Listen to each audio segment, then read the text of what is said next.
Hoje nós teremos o privilégio de ouvir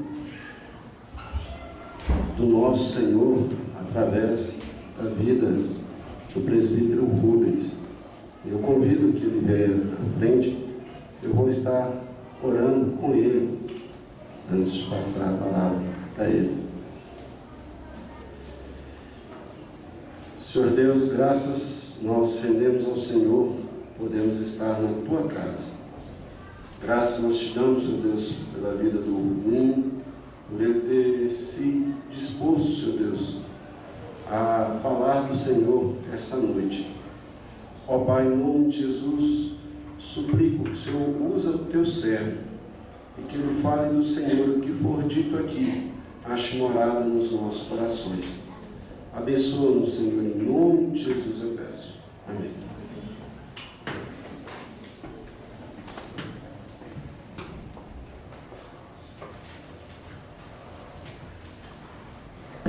Boa noite, irmãos.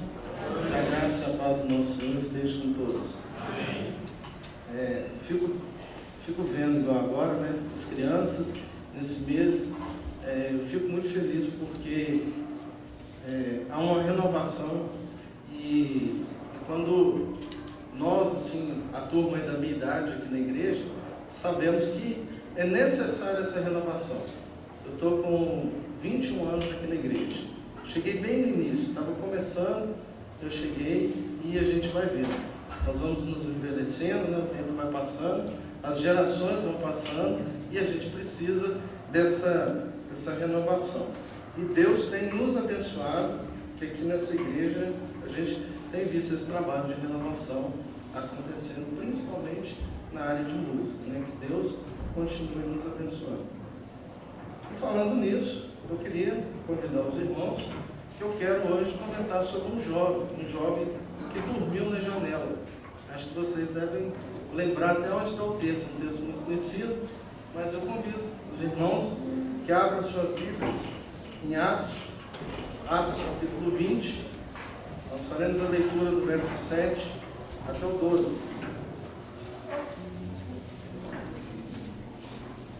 Atos 20, versículo 7 até o 12.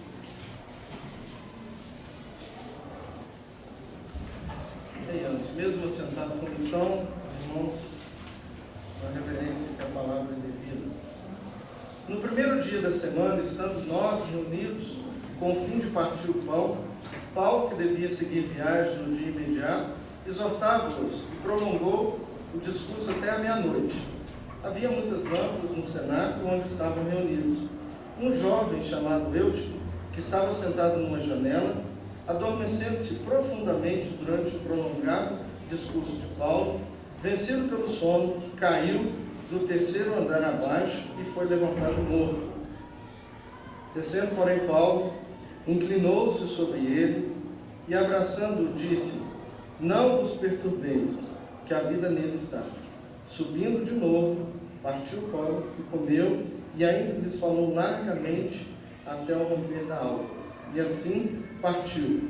Então conduziram vivo o rapaz e sentiram-se grandemente confortados. Amém.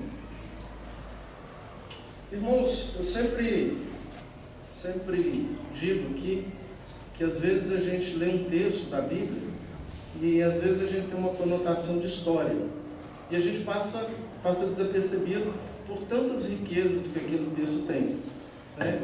Esse texto não é diferente. Talvez nós poderíamos aqui como uma história, né?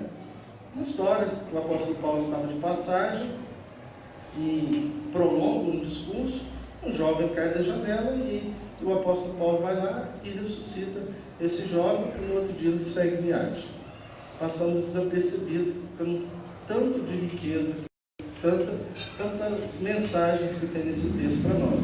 Eu queria convidar você para que a gente pudesse contextualizar um pouco sobre esse texto, para a gente entender um pouco melhor o que está aqui nessas linhas. Primeiro eu queria pensar com os irmãos sobre quem era o apóstolo Paulo e o que estava fazendo naquele momento. Então, quando nós olhamos para o primeiro verso, ele inicia: no primeiro dia da semana. Então era um dia de domingo, era um dia que a igreja estava reunida, era o dia do Senhor. E ali eles estavam com um objetivo, que era partir o pão. Então a comunidade ela estava reunida naquele momento. E eu queria trazer isso para o nosso contexto hoje, para a gente pensar um pouco, se fosse aqui, nesse momento. Imagina quem era o apóstolo Paulo. Imagina se fosse hoje, aqui mesmo, no Jardim América, tivesse uma pessoa do nível do apóstolo Paulo, se ele estivesse aqui. Eu imagino que não tinha nem como parar carro aqui em volta, de tanta gente que estaria aqui. Se tratando de um domingo, do dia de ceia, né? Então, quando nós voltamos um pouco e olhamos aí no verso 19, nós vamos acompanhar um pouco, nós vamos ver que o apóstolo Paulo, nesse momento, ele estava fazendo a sua terceira viagem missionária, ele estava uma grande viagem, onde o apóstolo Paulo plantou muitas igrejas e a obra cresceu muito, e ele também era perseguido, mas ele exercia grande poder. Se você olhar o capítulo 19, olha a partir do verso 8, vai falar sobre Paulo na escola de Tirano. O apóstolo Paulo chega em Éfeso e ali ele encontra que Apolo estava pregando, mas havia algumas divergências teológicas e o apóstolo Paulo ele começa a trabalhar em cima disso e ele consegue 12 discípulos. E ele começa assim pregar para várias pessoas, um crescimento muito grande, mas ele vai para uma escola, a escola de Tirano. E ali ele passa 2 anos preparando esses discípulos para a obra.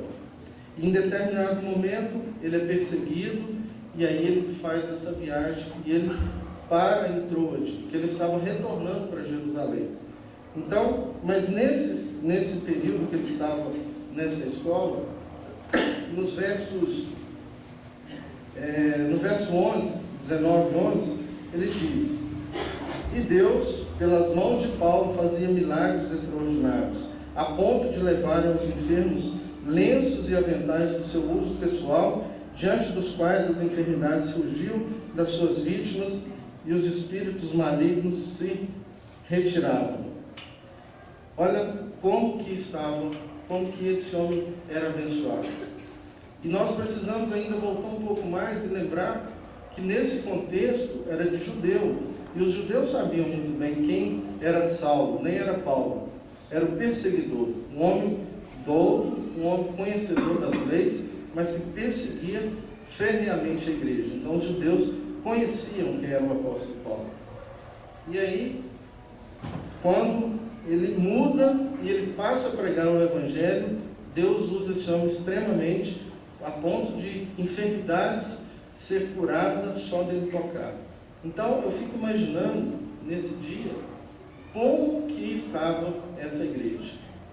Imagina, irmãos, de passagem, esse pregador, esse missionário passando na nossa cidade.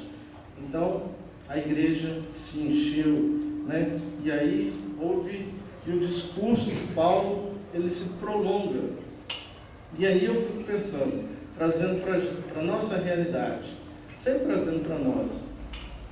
Será se fosse, no nosso contexto, será se fosse com a gente faria o que o apóstolo Paulo fez nesse dia? Ele estava de viagem, era uma viagem de barco, uma viagem longa, era um homem que era perseguido, ele não podia, ele sempre, se ele fosse olhar pela perseguição, ele precisava estar meio que escondido, mas o apóstolo Paulo, pelo contrário, ele vai para a igreja e ali ele passa até a meia-noite falando ao povo. Eu imagino que se fosse algum de nós, ou eu mesmo, ele falar: irmãos, hoje eu não vou na igreja não, porque amanhã eu vou seguir viagem, e então tem que descansar. Mas não, o apóstolo Paulo, ele estava ali para cumprir essa obra.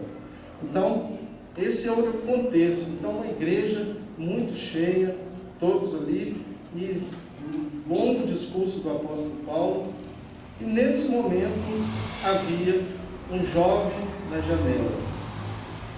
E eu fico pensando, será se ali a liderança da igreja, será se tinha uma junta diaconal, será se ninguém viu que havia um jovem na janela? Porque a janela, nesse contexto, ela traz uma situação de perigo. Tanto era perigo que ele caiu do terceiro andar. Era muito alta essa janela, né? E trazendo para a nossa realidade, qual é a janela que nós estamos hoje? Eu fico, quando eu leio esse texto, é comum que a nossa mente, ela sempre lembra, ela volta nos tempos de menino, né? Da nossa infância. E eu me lembro da igreja que eu frequentava quando era criança. Era uma igreja com uma janela larga, você podia sentar e ficar bem acomodado, né? Diferente da nossa aqui, mas essa lá dava para sentar. E eu fico pensando, a janela, o que é um jovem sentado na janela? Eu tenho para mim que uma pessoa que está sentada na janela, ele está no meio termo. Ele não está nem dentro e nem fora. Ele tem a opção de prestar atenção no que está dentro, mas ele pode ser distraído com o que está fora. E essa janela, quando nós olhamos para a vida da igreja, dos jovens, a nossa vida mesmo, né? Qual é a janela que nós estamos inseridos? Será se é a janela do costume com a igreja, de uma vida apenas social na igreja, um grupo social? Como que está? Nós precisamos sempre estar pensando sobre essa janela. O que é a janela? Porque a janela, ela é um lugar que nos oferece muita distração. Talvez nós pensamos uma janela física, mas hoje nós temos tanta coisa que nos distrai, tanta coisa que nos leva, que nós podemos colocar nessa situação, que é uma janela. Eu fico pensando sobre, nós temos hoje uma bênção, que é as nossas Bíblias nos smartphones, mas também tem um problema. Quantas vezes nós ligamos a nossa Bíblia no smartphone e aí nós estamos concentrados na palavra, nós estamos ouvindo a mensagem, mas ali aparece uma mensagem assim, no WhatsApp, uma comunicação, e aí a nossa mente ela vagueia e ali se abre uma janela, né? Nós estamos aqui só de corpo, mas a nossa mente já não está mais aqui. Quantas coisas têm feito com que nós tem distraído a nossa atenção, a nossa vida, como tem sido no nosso trabalho, como que tem sido? Lá será se também é uma janela onde nós temos uma postura, olhamos para dentro da igreja, somos crentes, mas na hora que estamos na roda de amigos, nós estamos olhando distraídos do lado de fora? Então são situações, são janelas que tem na vida do crente. E eu fico pensando hoje, como está a vida do jovem que se diz crente, o jovem brasileiro? Nós podemos talvez pensar sobre essa situação, que há uma situação que os jovens estão na janela. Nós olhamos para a nossa juventude, para os modelos das igrejas, e nós ficamos a pensar que onde está a efetividade da juventude, onde estão os nossos jovens? Será que estão na janela? Né? A janela, ela produz acomodação espiritual. É cômodo para nós. Nós podemos ficar numa situação de, eu vou ver aonde que está melhor para mim. É lá fora ou aqui dentro? Aonde vai ser melhor? E aí, nesse contexto, nós vemos muito isso, no que eu estou falando hoje, da nossa juventude. É uma juventude que, em grande parte, ela está com o pé na igreja, com o pé no mundo. Olhando para... Eu preciso ver também como que ela é no mundo. Então, como que está a sua vida?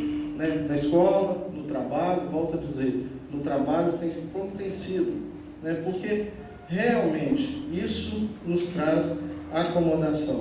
E nós, principalmente nós que estamos dentro da igreja, nós achamos que nós vamos dar um jeito. Tudo tem um jeito, né? E eu me lembro das 10 virgens. Aquelas 5 que não estavam preparadas, mas elas achavam que ia dar tempo. Elas achavam que aquilo ali, naquele momento, elas teriam condições. Às vezes nós somos filhos de crentes, vivemos na igreja, frequentamos a escola dominical, fazemos parte de alguma sociedade da igreja, mas nós estamos na janela. Precisamos rever essa situação, porque a janela é um lugar de perigo, um lugar que pode nos levar à morte. A janela, ela é um lugar, é um local de quedas perigosas. Quando nós olhamos para a Bíblia, nós vemos pessoas que olharam pela janela e tiveram quedas perigosíssimas, que foram grandes catástrofes. Nós podemos ver o exemplo de Davi. Davi, um dia, ele estava nas dependências do seu palácio e ele olhou e ele teve uma visão, né, que nós sabemos a história, e isso levou grandes problemas para Davi, e não só a ele, mas a sua família. Sansão é outro exemplo também. Sansão, ele também se enquadra nesse caso de ficar em cima do muro, em cima da janela. E nós sabemos, foi em cascata a derrotada de Sansão. Cada vez ele foi se aprofundando e caindo cada vez mais. Então, nós precisamos estar atentos a essa janela. E quando nós olhamos para essas quedas, todas elas produzem morte. A queda, ela é fatal, ela produz morte. E no contexto espiritual, será se nós teremos tempo? Será se não tomarmos uma decisão? Porque para Deus não há meio termo. Para Deus é uma só palavra. Você tem que tomar uma decisão na vida. Então, qual é a decisão? Nós precisamos de estar atentos a quem está na janela. E se nós nos enquadramos nessa, de estarmos na janela, precisamos tomar uma decisão muito rápida. Precisamos sair dessa janela, porque a queda, ela pode ser fatal. E sempre ela é fatal. A janela é um lugar para ser abandonado. Nós não podemos ficar na janela. E aí, quando nós olhamos para o texto, eu quero convidar os irmãos aí novamente a abrir as suas Bíblias. A partir do verso 10, quando o jovem cai e é levantado morto, no verso 10, diz assim: descendo, porém, Paulo, inclinou-se sobre ele e, abraçando-o, disse: não vos perturbeis, que a vida nele está. Subindo de novo, partiu Paulo e comeu, e ainda lhes falou largamente até o romper da alva, e assim partiu. Então conduziram vivo o rapaz e sentiram-se grandemente confortados. Irmãos, eu fico pensando no papel da igreja nesse momento. Como eu fiz uma contextualização, eu imagino a quantidade de pessoas que estavam nesse lugar, né? A figura do apóstolo Paulo ali naquele lugar. Mas o apóstolo Paulo, no verso 10, ele fala: descendo, porém, Paulo inclinou-se sobre ele e, abraçando, disse: não vos perturbeis, que a vida nele está. A palavra descendo, aqui, a igreja, ela precisa estar descendo aonde tem esses jovens que estão morrendo. Será que nós, enquanto liderança, enquanto igreja, nós estamos fazendo isso? Nós estamos descendo e estamos abraçando essas pessoas que estão morrendo, que estão na janela? É um ponto que tem que ficar para nós, que somos a igreja de Cristo, a liderança da igreja. E quando eu falo liderança, eu não estou falando só dos oficiais, de presbíteros e diáconos, mas a igreja, todos nós somos liderança. Somos líderes nas nossas famílias, somos líderes no trabalho. Em algum momento nós exercemos liderança. E aí eu fico pensando sobre isso. Será que nós estamos fechando os nossos olhos e não estamos vendo os jovens que estão na janela? Ou o povo que está, é povo que frequenta a igreja, que está na janela? Porque quando nós olhamos para esse rapaz era uma pessoa que conhecia, que frequentava a igreja, porque senão ele não estaria lá. Era uma pessoa que estava na igreja. E quantos de nós, quantos amigos nossos podem estar nessa mesma situação? E nós precisamos tratar com amor. O apóstolo Paulo, ele desce. até o morto. Ele vai lá embaixo e ele abraça.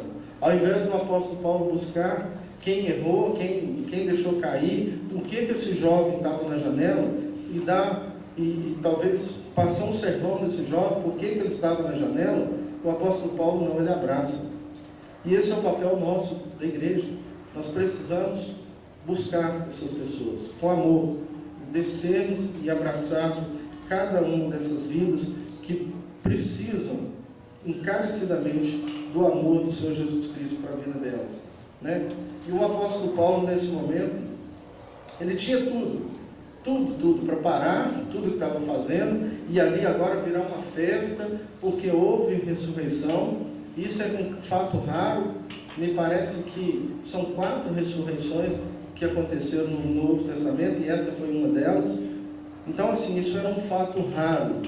Mas percebam a continuação do texto. Subindo de novo, partiu o pão e comeu, e ainda lhes falou largamente até o romper da alva. O apóstolo Paulo não desvirtuou a sua obra. Aquilo que ele tinha para fazer, ele continuou a fazer. Ele foi, resolveu o problema com amor, da forma que tinha que ser, e ele continua a obra, ele continua o seu trabalho, né? Então, hoje, no contexto evangélico que a gente vê, quantas festas, quantas coisas em cima do nome de Deus, mas a obra de Deus não está sendo feita da forma que deveria ser feita. E o apóstolo Paulo, mediante a um milagre que Deus concedeu a ele naquele momento, ele não desvirtuou do seu objetivo e da sua missão, que era pregar o Evangelho, estar ali junto com a igreja, partindo o pão e aconselhando aquela igreja, que era uma igreja que era uma igreja filha da sua obra. E ele já ia de partida no outro dia, então ele não desvirtuou. Que nós possamos sempre tirar entender essa situação do papel da igreja, porque isso traz felicidade para a igreja. E aí, o último versículo, verso 12, nós vemos: então conduziram vivo o rapaz e sentiram-se grandemente confortados. Quando nós descemos, quando nós amamos, quando nós abraçamos e resgatamos esses jovens que estão na janela, esses jovens mortos, nós trazemos alegria à igreja, nós trazemos conforto às famílias, e assim nós podemos caminhar numa igreja, como foi no que eu disse aqui no início, uma igreja onde nós podemos renovar as gerações, porque a palavra de Deus ela está sendo apregoada. Eu queria convidar você, para a gente encerrar, a abrir comigo Eclesiastes, capítulo 11, verso 9.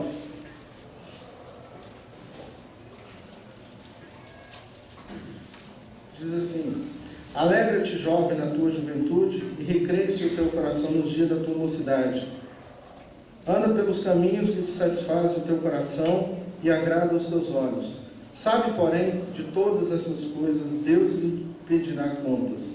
Afasta, pois, do teu coração o desgosto e remove da tua carne a dor, porque a juventude e a primavera da vida são vaidade. Então, nessa situação que nós estamos falando aqui hoje, a palavra de Deus ela fala: alegra-te, recreie o teu coração nos dias da tua mocidade, anda pelos caminhos que te satisfazem. Mas saiba de uma coisa: todas essas coisas Deus te pedirá conta um dia. E talvez o fato de você estar numa janela, talvez você não vai ter tempo.